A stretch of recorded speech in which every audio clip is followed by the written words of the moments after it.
Bajaj finance के नतीजे आने वाले हैं। पूजा हमको ये बता रही नतीजे कैसे आएंगे। फिर हम एक काम करेंगे, एक मेहमान से, श्रीकांत से एक काम करेंगे, श्रीकांत से पता करेंगे कि बजाज फाइनेंस का चार्ट क्या कहता है। पहले पूजा से नंबर समझ लेते हैं। पूजा जरा नंबर्स बताएं आप।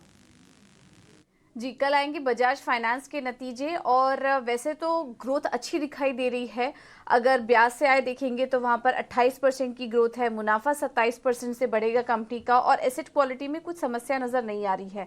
लेकिन मार्जिन का एक काफ़ी इम्पोर्टेंट आंकड़ा होगा जिस पर कि हमारी नज़र होगी, क्योंकि कंपनी के कॉस्ट ऑफ फंड्स बढ़े हैं तो उसका असर थोड़ा मार्जिन पर देखने को मिल सकता है।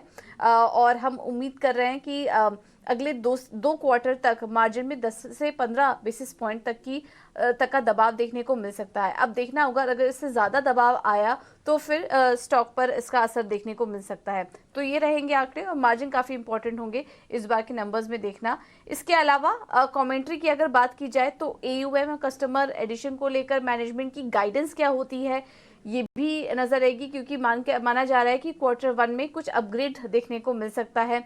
एसेट क्वालिटी को लेकर भी कमेंट्री काफ़ी अहम होगी। और इसके अलावा अभी हाल फिलहाल में कंपनी ने पूंजी जुटाने को लेकर जो मंजूरी दी है उसको किस तरह से उपयोग किया जाएगा और उसके चलते कंपनी की लोन ग्रोथ, क्रेडिट ग्रोथ कैसी दिखाई दे रही है, ये कुछ इंपॉर्टेंट कमेंट्री होगा जिस पे कि हमारी नज़र रहेगी। कुल मिलाकर बात करें तो नतीजे अच्छे रहेंगे, लेकिन मार्जिन एक काफ़ी इंपॉर्टेंट फैक्टर होगा, आंकड़ा होगा जिसको कि बाजार बहुत क्लोजली वॉच करेगा। ठीक है, पूजा ने आपको बता भी दिया। नंबर आपके स्क्रीन पर आ जाएंगे, डब्बे के फॉर्म में, उसमें एरोज लगी हुई हैं। आपको आइडिया लग जाएगा कि क्या ऊपर बढ़ने जा रहा है, क्या नीचे है। श्रीकांत हमको सिर्फ ये बताने वाले कि शेयर ऊपर जा रहा है कि नीचे जा रहा है। श्रीकांत।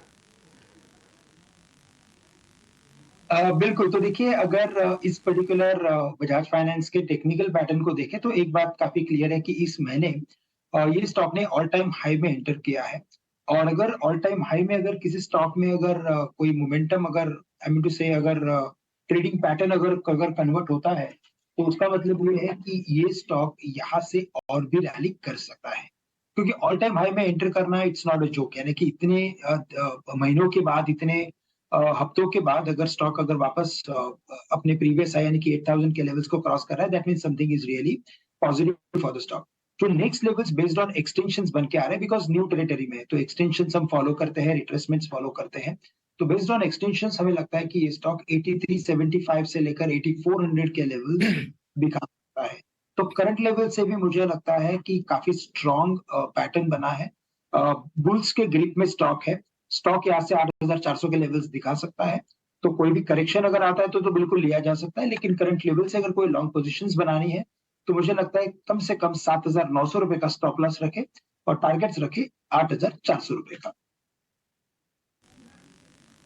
8400 का टारगेट बजाज फाइनेंस के लिए गिरावट पर खरीदारी करने की सलाह है। नतीजों से पहले थोड़ी सुस्ती के साथ कारोबार कर रहा है, लेकिन आज जियो फाइनेंशियल के भी नतीजे आएंगे जिससे कि आगे चलकर बजाज फाइनेंस की निश्चित तौर पर एक तुलना होगी, यानी कि एक थ्रेट के तौर पर देखा जा रहा है। अभी खास बिजनेस नहीं है, लेकिन आज देखना होगा क्योंकि नतीजे आ रहे हैं पहली बार ये डीमर्जर के बाद। उसके बाद आंकड़े कैसे आते हैं इस पर जरूर हमारी नजर रहेगी। इसका एनालिसिस भी आगे हम करेंगे।